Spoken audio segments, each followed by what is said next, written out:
What up, though? Welcome to the nation. Did you miss me? I miss you too. I missed you so much I followed you today. So close your mouth, cold busted. Sit down. I'm so upset I don't know what to do with you. Now, what up, though? Welcome to the nation, Monster Nation. That is. I'm your host, your tour guide, the president, and the Kang round here. I'm the Kang round here. Excuse me. And the landlord, owner, tenant, janitor, mops the damn floor with you if you don't follow the rules. The rules are you gotta like, comment, subscribe, hit the bell for all notifications. Trying to be a tax-paying citizen of the nation, leave us a super thanks, Cash App, or super chat, depending on when you're watching this.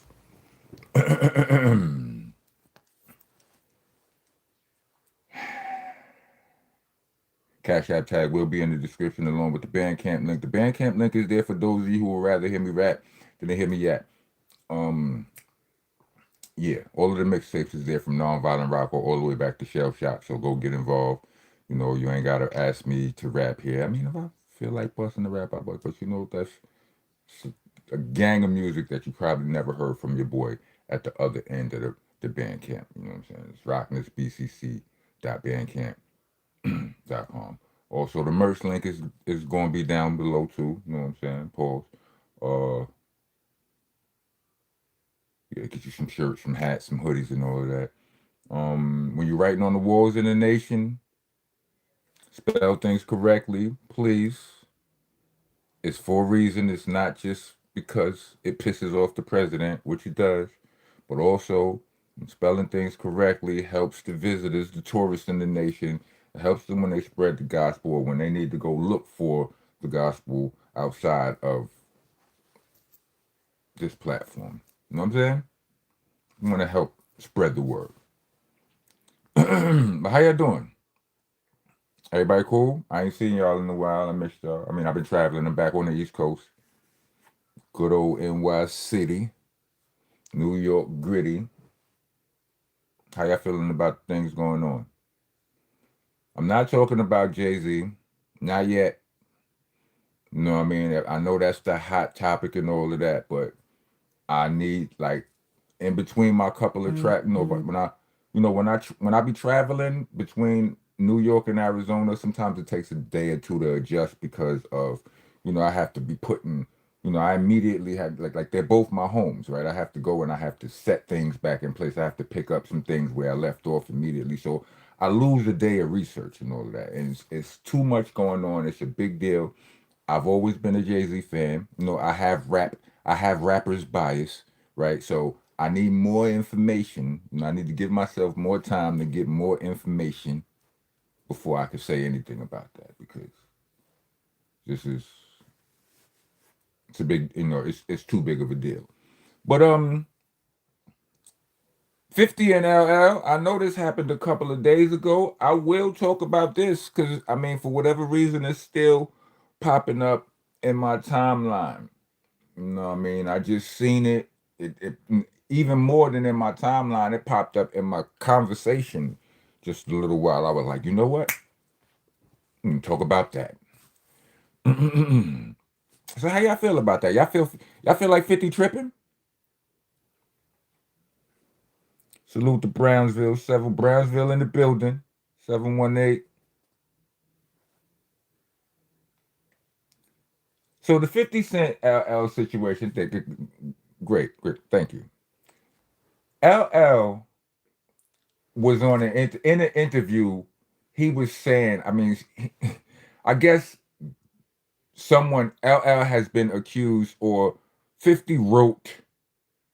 All right, let me start over. I'm all over the place. All right, so it was a Shannon Sharp interview, right? Well, and they were talking about the concept of ghostwriting, and I guess the word is out there that 50 Cent wrote something. He wrote the song Paradise for LL or the chorus for Paradise, and Shannon Sharp, big country, what I mean? He gonna ask the question or he like they said they skip skip.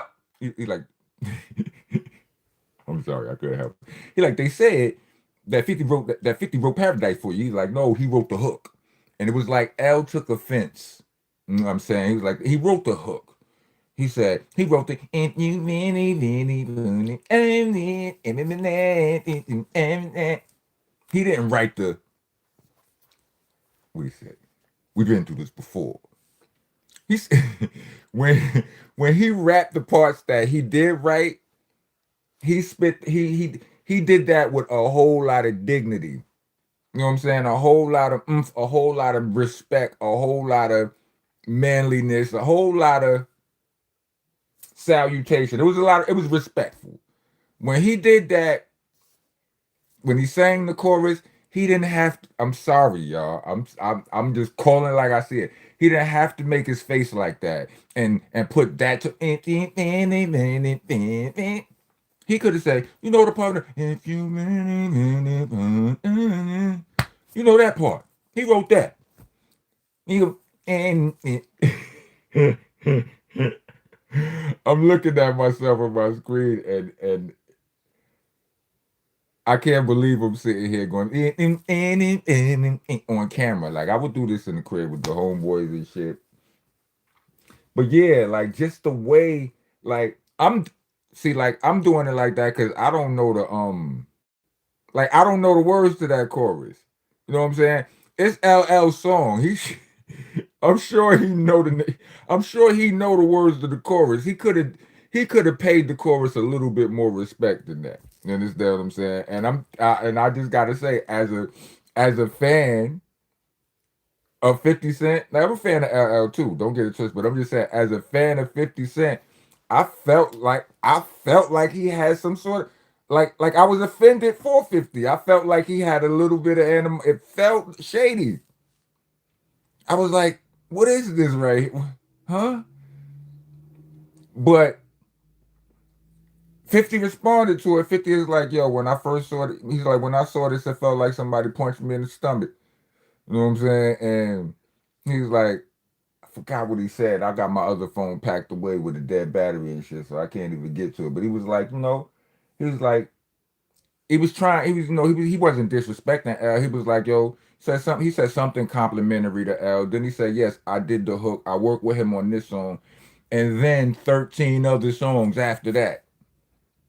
What? All right. That's what he said. That's all. I'm not in a position to confirm or deny that. But that's what he said. And I don't know, I was just watching the Salute the Chick Smooth. I was just watching the Chick Smooth vlog on the situation, and he brought up the fact that Al did a recent interview because the funny caveat to this whole thing is the Shannon Sharp interview that happened a long time ago. That's it's not. I mean, I think I just found that part out too. Like I thought it was a new interview and 50 was responding to it, but it was, you know what I'm saying? It was the old interview and 50 just picked it up and responded to it and was like, expressed his sentiments.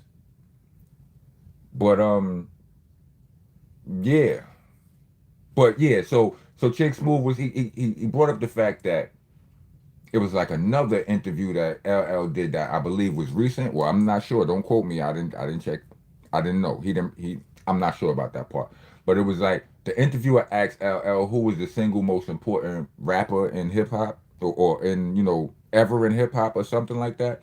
And LL was like, basically me. I think the world will realize it at some point that I am the most important, saying I launched Def Jam. I came up with the term GOAT, so on and so forth. He stated off a couple, he was talking this ish, you know what I'm saying?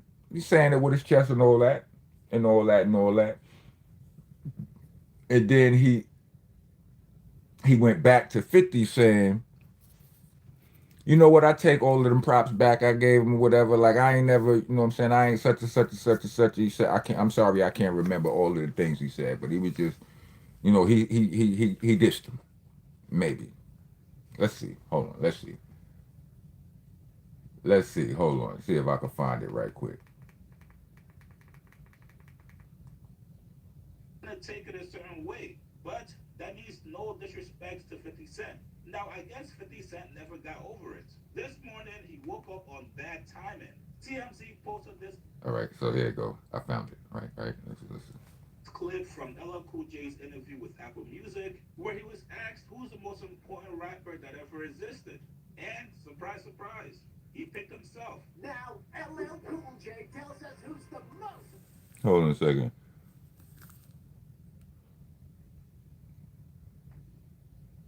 John, would you? What wasn't? I'm responding to your question. Responding to your statement. It wasn't friendly. What wasn't friendly? I'm lost. Catch me up. Refresh my memory right quick. What?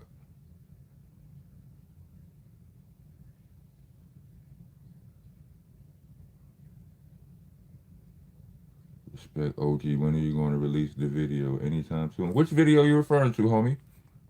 All right, let's get back to this right quick.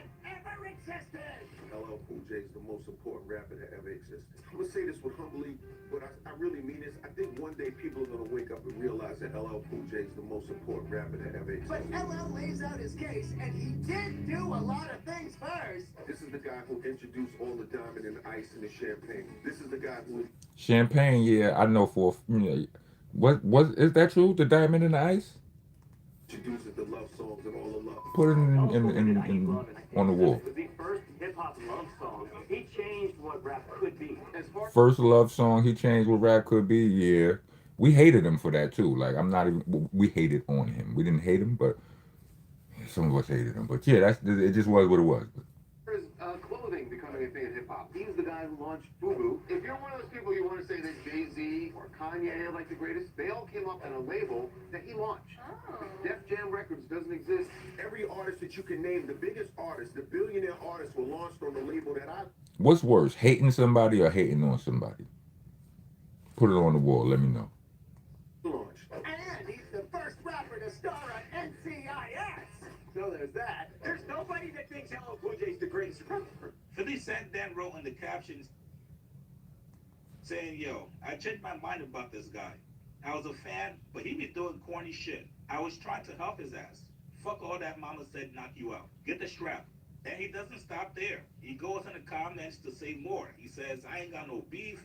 I'm just never fucking with him again. I think the shit he said was whack. Hey, dog, come on, man. 50. Did you really think LL Cool J was going to say anybody but himself? He's a Okay, so that part right there, where Chigs relate, where he directly tied what 50 said, 50's comments to LL saying that he was the greatest, the most important rapper, all of that. I disagree with that. I don't see that. I don't see, well, at least I'm not informed enough. I don't see a direct line from one of those, from one to the other, from those two things. I think that 50, a lot of times I listen, if you ever had a disagreement with me, we worked it out. We done shook hands already. I'm still thinking about this like, you know what? And another thing.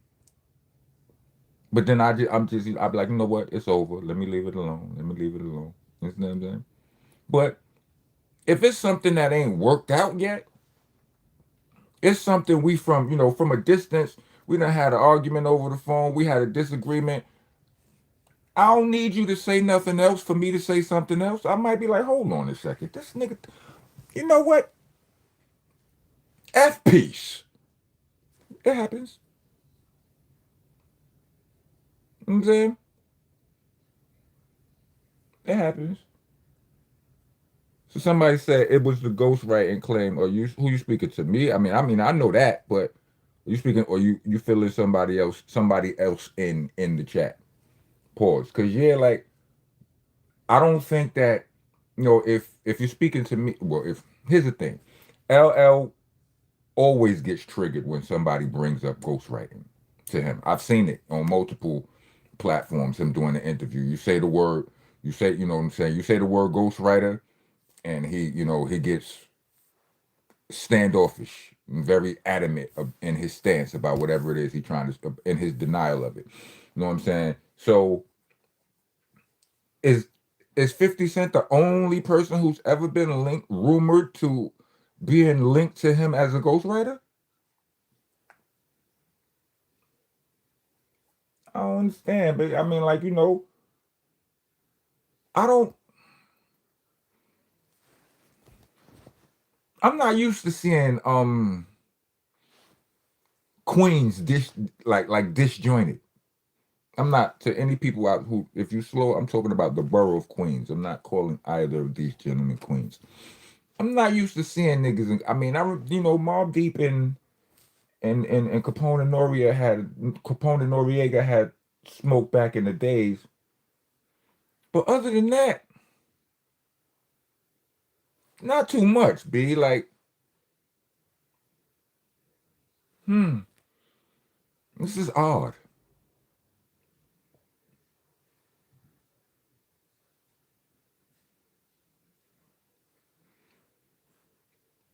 Devin said, "You think it would be a nice battle, but in the M50 don't have enough hits." That's interesting, cause some hits ain't a hit every. Some hits don't age as well. Is what I'm trying to say. Something might be a hit back then. You play it now, and it's not. It's like niggas don't really want to hear that right there.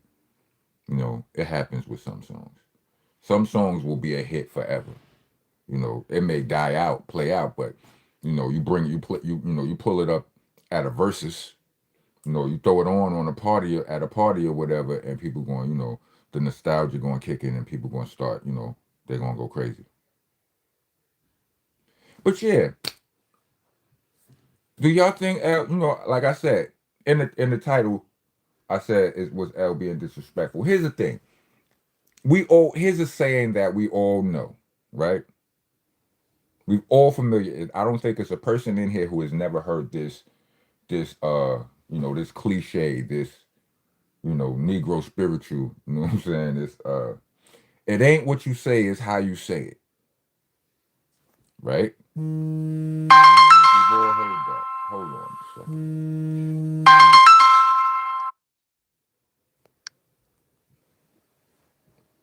Salute to my brother Swave Sever. That was him hollering. Salute to my call him back. We've all heard that saying. So with that in mind, all in the in paradise. He could have said that better than that. Agree or disagree? Let me know. I mean, so depending on how you feel about that itself, let me know if 50 is tripping or LL could have said that better. You know what I'm saying? Let me know. I mean, maybe, yeah. I ain't got nothing else to add. I mean, what I was going to say is maybe 50 is being sensitive, but so what?